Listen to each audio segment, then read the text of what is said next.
On the deep blue waters of the Mediterranean, there once lay an island that shone like a radiant gem, a place where legend and history intertwined, creating a civilization both real and mythical. That was Crete, homeland of the Minoan civilization, the very first cradle of Europe, a world that flourished more than 4,000 years ago before vanishing, leaving behind only shattered ruins, faded frescoes, and countless unanswered questions.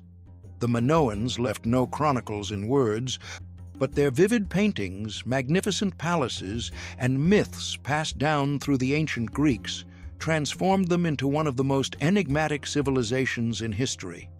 They mastered not only the land, but also the sea. A mighty naval empire once ruled the waves, only to be betrayed by the very sea that sustained them, buried beneath volcanic ash and overrun by invaders from the mainland.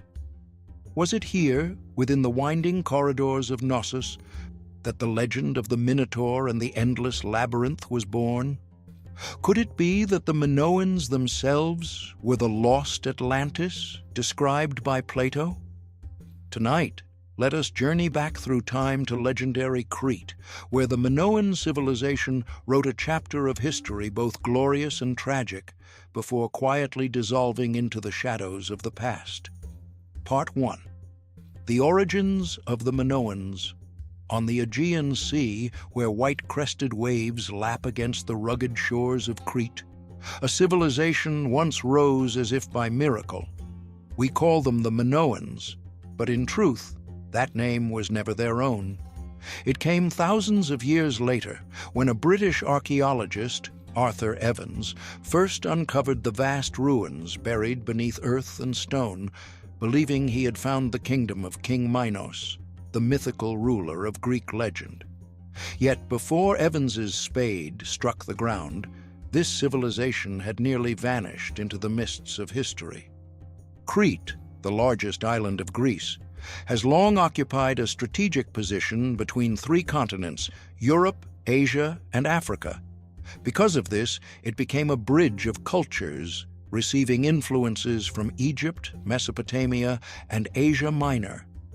But the Minoans did not merely borrow, they absorbed, transformed, and created a civilization with a unique identity, distinct from all who came before. Around 3000 BCE, when much of the world still lingered in small agricultural communities, the first urban centers began to emerge on Crete. The Minoans mastered bronze to craft tools, built organized villages, and gradually formed political religious centers that would evolve into legendary palaces. Knossos, Malea, Phaistos, Zakros, their names still echo as monuments of a radiant era. What puzzles scholars is that the Minoans did not seem to arise from nothing. Some theories suggest they descended from Neolithic inhabitants of Crete who had lived there for millennia. Stone houses and crude pottery fragments hint at cultural continuity. Others argue the Minoans came from Asia Minor or even Egypt, noting striking parallels in art, religious symbols, and construction techniques. Wherever they came from, one truth remains. By the 3rd millennium BCE, a distinctive civilization had taken shape. They built trade networks, cultivated Crete's fertile lands, and most importantly, turned toward the sea. The sea gave them fish, salt, and coral, but above all, it was the pathway to wealth and power. Minoan sailors ventured to Egypt, Syria, even Cyprus, carrying olive oil, wine, and exquisitely decorated pottery, and returning with gold, ivory, gems, and new ideas. Unlike contemporary civilizations such as Sumer or Egypt, founded on great rivers and heavily reliant on agriculture, the Minoans were a striking exception. Their strength was born of the sea. The sea was both highway and fortress, protecting them from invasion. Thus, on Crete, we find no massive walls like Mesopotamia's, no fiery war chariots like the Hittites or Assyrians. The Minoans did not flaunt their power through war. Instead, they built palaces. The palace of Knossos, near modern Heraklion, was among the grandest of its age. Built around 2000 BCE and expanded many times, Knossos was unlike any other palace of the ancient world. It was not merely a royal residence, but also an administrative, religious, and economic hub. Its winding corridors, spiraling staircases, and sunlit courtyards created a vast labyrinth. Perhaps it was here that the legend of the labyrinth and the Minotaur first took shape. The Minoans left us two writing systems, Linear A and later Linear B. Linear A remains undeciphered to this day, a locked door barring us from the Minoans' true voice. Without it, we do not know what they called themselves, what they wrote of kings, gods, or festivals. All that survives are clay tablets with unreadable signs, fragments of a lost language. And yet, it is precisely this silence that makes the Minoans so alluring. A dazzling civilization that does not tell its own story, but allows posterity, through broken shards of archaeology and Greek myth, to continue it. When Arthur Evans unearthed Knossos in the early 20th century, he discovered frescoes still vibrant after 3,000 years. He saw youths leaping over bulls in ritual bull leaping, goddesses clutching serpents, and dolphins dancing across painted walls.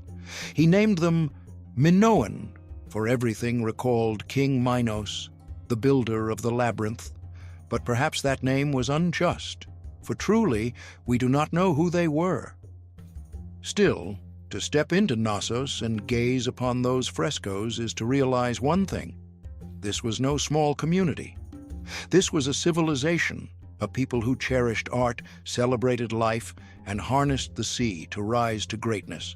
From 2000 to 1600 BCE, the Minoans flourished, becoming one of the most powerful centers of the Mediterranean. Their origins, from humble island villages to the grandeur of Knossos, remain one of humanity's most beautiful stories. A civilization born of the sea, thriving not through conquest, but through skill, trade, art, and the desire to reach beyond their shores.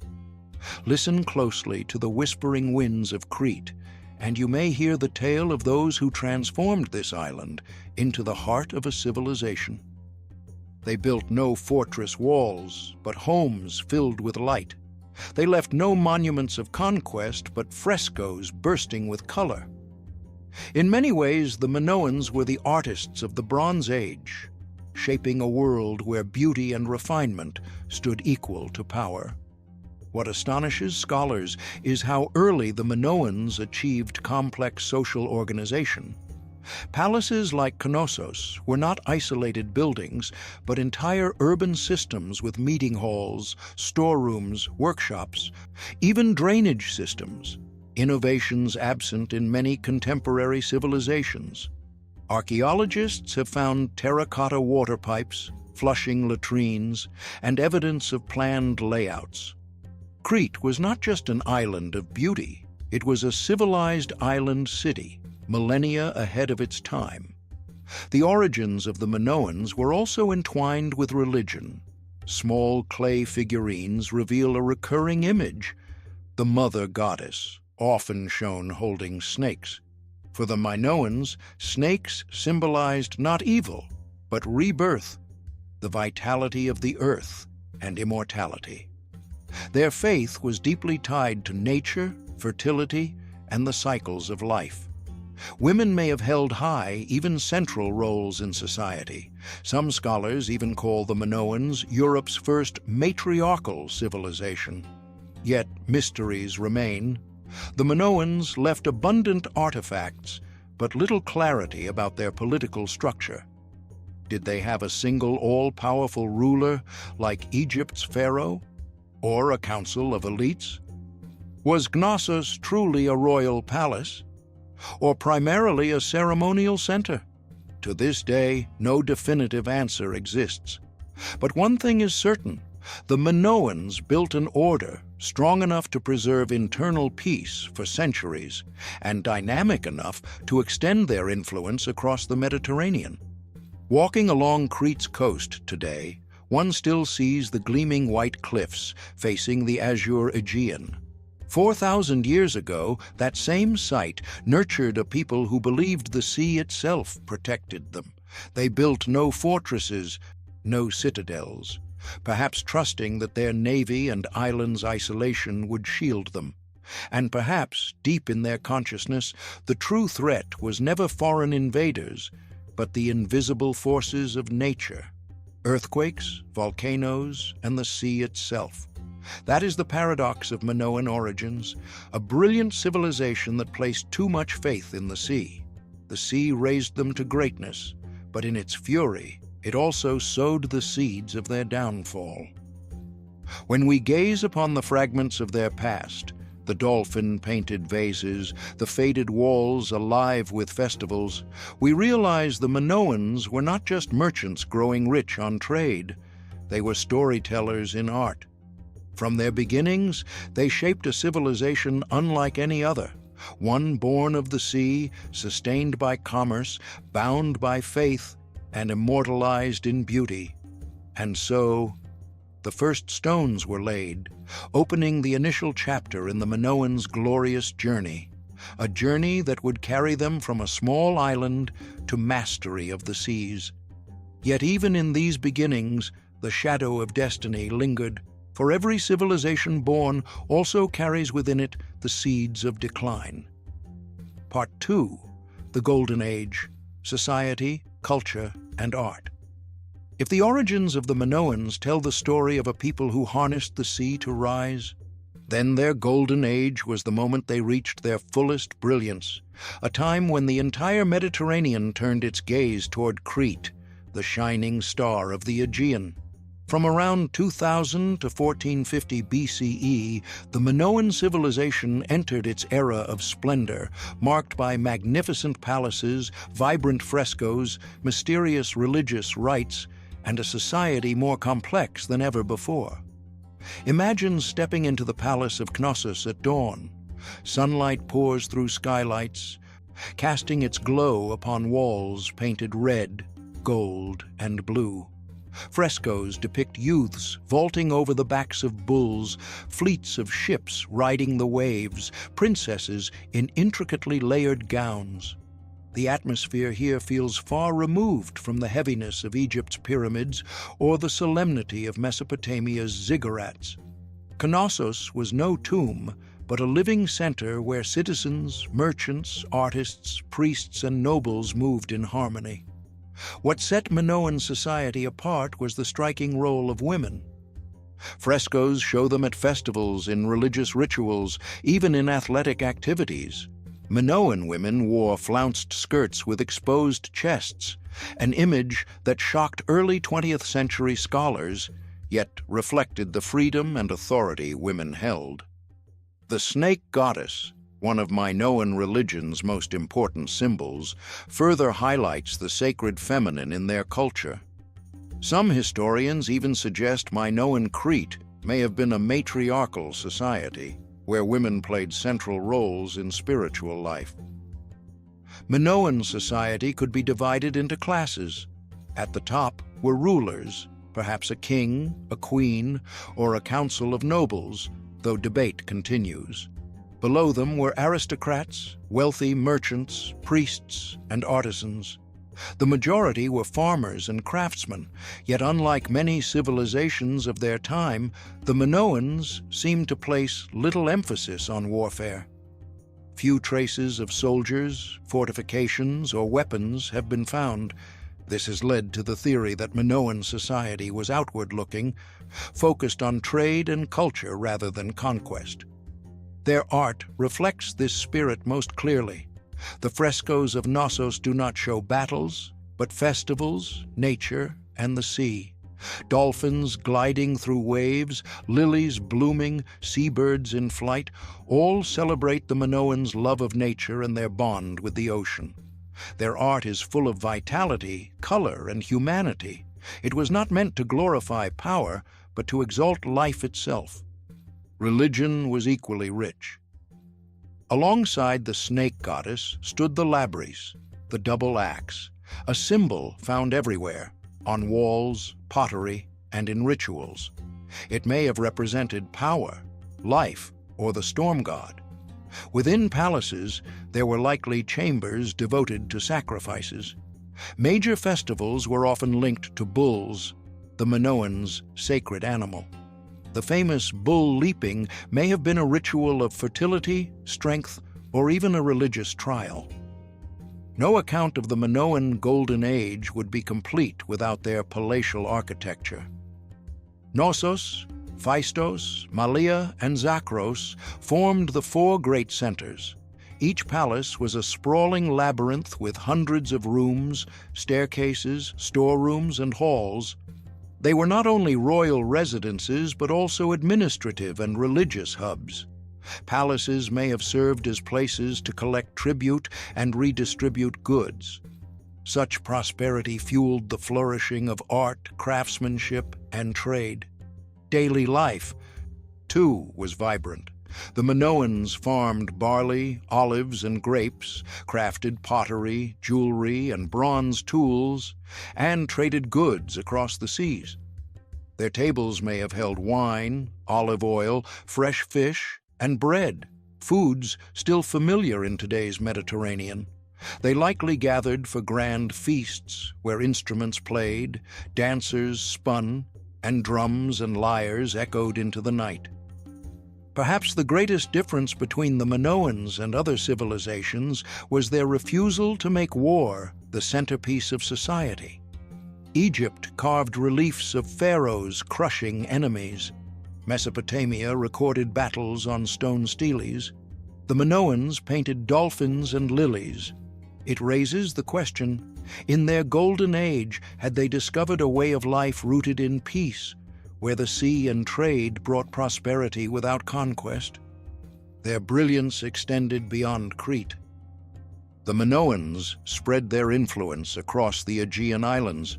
On Santorini, Thera, archaeologists uncovered the city of Akrotiri, a Bronze Age Pompeii preserved under volcanic ash. Frescoes there depict ships, dolphins, and maidens in festivals, all unmistakably Minoan. Their culture had become a maritime empire in truth. By around 1600 BCE, the Minoans had reached their zenith. Trade thrived, palaces expanded, art flourished. Crete was hailed as the jewel of the Mediterranean, a meeting place for merchants, artists, and priests from every shore. A youthful, radiant civilization, it seemed invincible. Yet within such brilliance, shadows quietly gathered. For no civilization, however glorious, can escape the laws of time or the upheavals of nature. But before darkness fell, let us fully savor the dazzling light of the Minoan Golden Age, one of the most splendid chapters in human history. Part 3. The Power of the Sea and Mediterranean Influence. The sea, that was the very heart of the Minoan civilization. If the palace was their symbol on land, then upon the waves it was the fleets of Minoan ships that carved their name into history. For it was not chariots, not spears, but the ship with its billowing sail that was their greatest weapon. And through it the Minoans sailed beyond their small island of Crete to become a power that shaped the entire Mediterranean. Picture a morning at the harbor of Knossos more than 3,000 years ago. Dozens of wooden ships, long-hulled with curved prows and great square sails, cut through the waves toward the open sea. On board, merchants carried painted pottery of intricate designs, jars of fragrant olive oil, and amphorae of wine. In return, vessels arrived from Egypt, Syria, and Cyprus, laden with ivory, gemstones, metals, and new ideas. The Cretan harbor echoed with the cries of sailors, the clatter of goods, the sound of waves blending with the shouts of men. The Minoans did not merely trade, they ruled the sea. The concept of thalassocracy, rule of the sea, perhaps originated with this very civilization. Thalassocracy meant an empire that needed no vast lands, no mighty armies, only control of the seaways. Crete, poised at the crossroads of east and west, was perfectly placed, and the Minoans knew how to exploit it. From Crete, they sailed to Egypt. Minoan artifacts found in the tombs of pharaohs reveal close ties between the two civilizations. Egyptians prized Minoan pottery with its vivid marine motifs, while the Minoans imported gold, papyrus, and ivory from the Nile. From Egypt, they learned the art of wall painting, then transformed it into their own freer, more nature-inspired style. To the east, they reached the Levant, to cities like Byblos and Ugarit, thriving centers of commerce. From there they brought cedar wood, metals, and perhaps the first ideas of writing. To the north, they traded with mainland Greece and the Aegean islands, sowing the seeds of the later Mycenaean culture. To the west, their ships reached Sicily and southern Italy, pushing Minoan influence far beyond the eastern Mediterranean.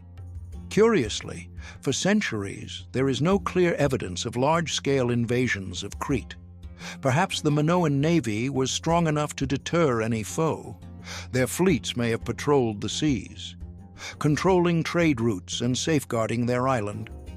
Later, Greek historians, such as Thucydides, even described the Minoans as the world's first naval empire. But their dominance was not only military, it was also cultural. On Santorini, as mentioned earlier, the buried city of Crete reveals frescoes in unmistakably Minoan style. On Cyprus and throughout the Aegean islands, traces of Minoan art appear as well. It was a form of ancient soft power, trade carrying with it culture, art, and religion. Imagine a young trader from Rhodes sailing to Crete with wood and metal, returning home with pottery and wine. He would tell his people of the colorful dolphin frescoes of Knossos, the strange bull-leaping rituals, the powerful snake goddess. And so, little by little, Minoan culture spread across the Aegean. Some scholars believe that ancient Greek culture itself was profoundly shaped by the Minoans. In art, architecture, and mythology, their influence lingers. The legend of the Minotaur in the labyrinth may have been inspired by Knossos' intricate palace. The snake goddess may echo in the goddesses of later Greek religion. Even Plato's tale of a lost Atlantis may be a dim memory of the Minoan collapse after the eruption of Santorini. In their golden age, the Minoans' influence could be compared to later empires, Rome commanding the Mediterranean or Venice dominating trade in the Middle Ages. They needed no conquest of land, only mastery of the waves. Yet sea power is as fragile as the waves themselves. The sea can bring wealth, but it can also bring disaster. A shipwreck, a storm, or worse, a volcanic eruption could shatter the web of trade. And while the Minoans still reigned upon the waters, to the north on the Greek mainland, a new power was slowly rising, the Mycenaeans. But that belongs to the story of shadows yet to come.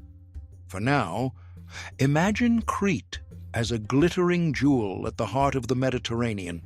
In the harbors, granaries overflowed with grain, olive oil, and wine.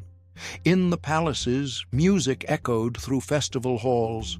Offshore, Minoan fleets still cut across the waves, returning with wealth and ideas from every horizon. This was the moment when the Minoans were no longer merely an island, no longer merely a people, but a maritime empire, the first true thalassocracy in human history. And though that power would one day be buried, its legacy would never fade from the memory of the world. Part 4. The mysterious collapse. Disaster and war. No dawn lasts forever. Even the most radiant civilizations must bow before the power of nature and the hand of fate.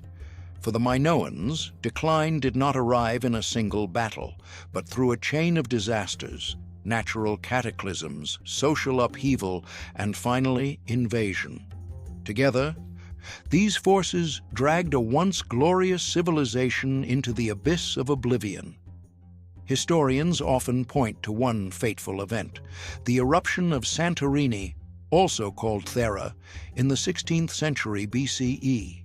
Just a few hundred kilometers from Crete, the volcano exploded in one of the most devastating geological events in human history.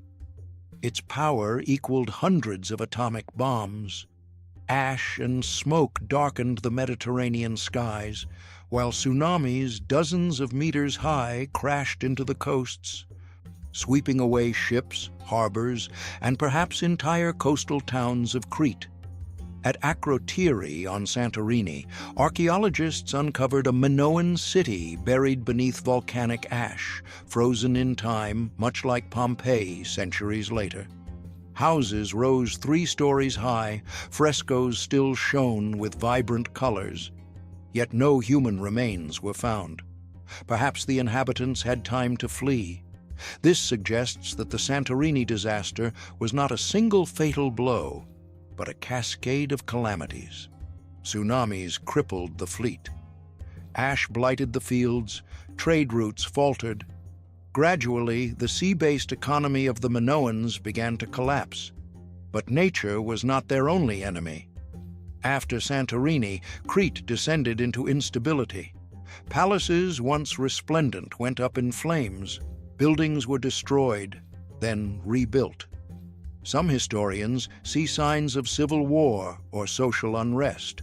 As resources dwindled and trade faltered, cracks appeared within society. The ruling elite could no longer maintain order. Those who once thrived in wealth now faced scarcity, and the spark of discontent began to spread. Amid this turmoil, from the north arose a new power, the Mycenaeans.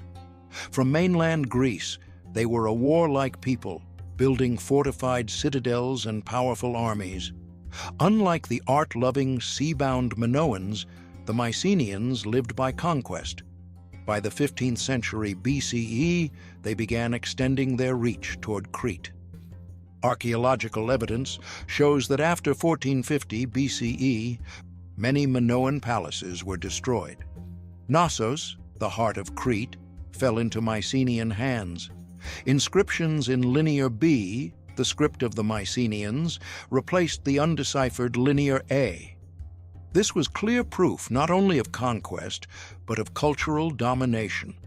Did the Mycenaeans seize Crete by force, or simply occupy it after the Minoans had been weakened by disaster? The truth may lie in both.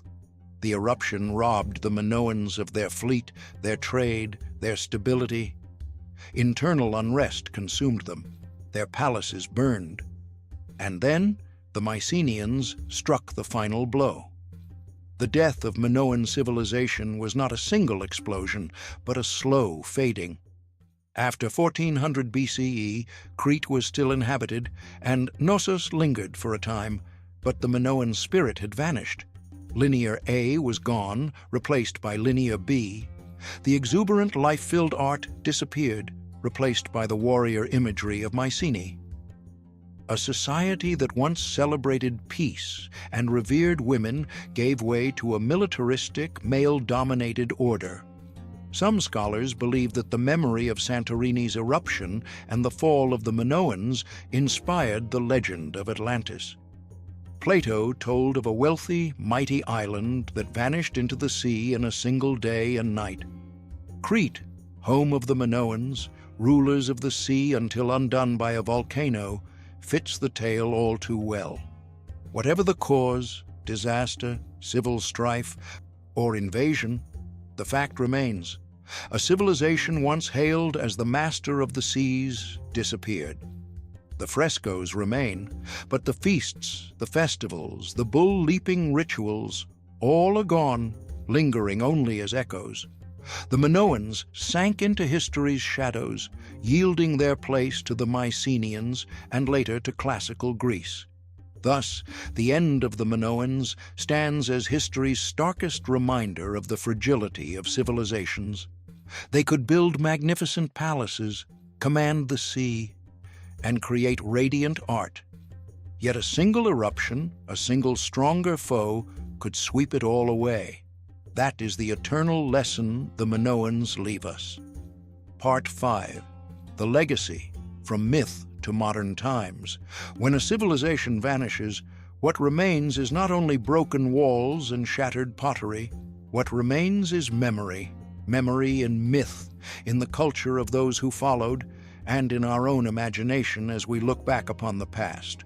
For the Minoans, though they disappeared from the map more than 3,000 years ago, their legacy endures, from the labyrinths of Greek mythology to the galleries of modern museums, and even in the enduring legend of Atlantis, the lost city.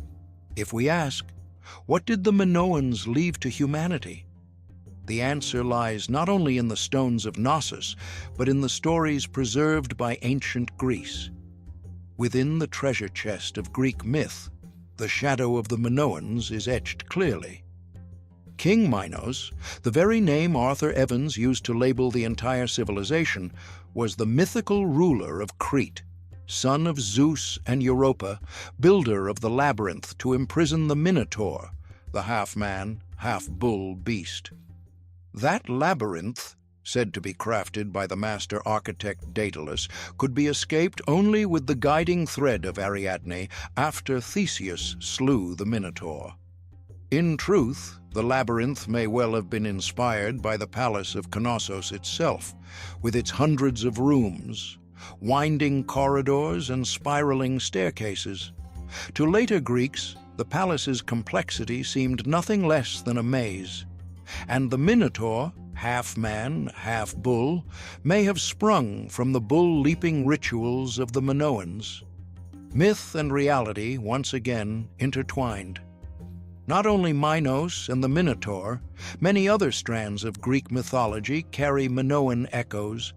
Minoan goddesses, bearing snakes, doves, and sacred trees, may have been forerunners of Hera, Artemis, or Aphrodite. Rituals, sacrifices, and symbols, such as the labyrinth, the double axe, passed into Greek tradition, and from there spread across Europe.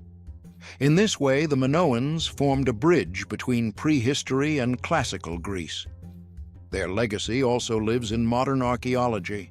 Walk through the ruins of Knossos today, and you still see reconstructed frescoes, blue dolphins dancing across the walls, maidens at festivals, youths vaulting over bulls. Though their colors have faded over millennia, their vitality remains. In Greek museums, you can behold pottery painted with swirling wave patterns, figurines of the snake goddess, finely carved stone seals. Each artifact tells the story of a people who cherished art and nature, and in an even wider sense, in the collective imagination of humanity, the Minoans left behind the enduring myth of Atlantis. When Plato wrote of a wealthy, powerful island swallowed by the sea in a single day, many saw in it the reflection of Crete, a civilization that once ruled the waves, destroyed by volcano and tsunami. Could this not be the very model of Atlantis? Whatever the truth, the memory of the Minoans became the raw material for humankind's vision of lost splendor and fragile greatness. In modern times, the Minoans continue to inspire literature, art, and even video games. Historical novels set in ancient Crete, films retelling the legend of the Minotaur, adventure games using Knossos as a labyrinthine map, all testify that Minoan heritage is more than archaeology. It is part of popular culture. Yet, perhaps the most important legacy the Minoans left us is a lesson in the fragility of civilization. They once stood at the pinnacle, magnificent palaces, a mighty fleet, radiant art. Yet one volcanic eruption, a few tsunamis, and the rise of a stronger foe were enough to erase it all. Looking at the Minoans, We are reminded that even modern civilizations are vulnerable to nature and to time, but from the Minoans, we also inherit the value of art and humanism. While many of their contemporaries left monuments of war, the Minoans left dolphins, lilies, and dancers. They chose to celebrate life, not death, and that choice makes them unforgettable. Today, walking among the ruins of Knossos, you may feel the echo of the past. The beat of drums in a festival, the cheers as a youth leaps over a bull, the crash of waves on Crete's rocky shore. The Minoans may have disappeared, but their spirit endures, in art, in myth, in the memory of humankind. This, then, is the true eternity of a civilization, not how long it survives, but what it leaves behind. The Minoans are gone, yet their story continues to be told, thousands of years later, through broken walls, painted jars, and enduring myths. And in the retelling, the Minoan world is reborn in our imagination. Thus ends the journey through light and shadow of the Minoan civilization. From their first beginnings on Crete, to the radiant glory of Knossos, to the catastrophe of Santorini and the coming of the Mycenaeans, all weave together a tale both noble and tragic, of a people who once mastered the sea, only to be swallowed by forgetfulness. And yet, the Minoans never truly vanished.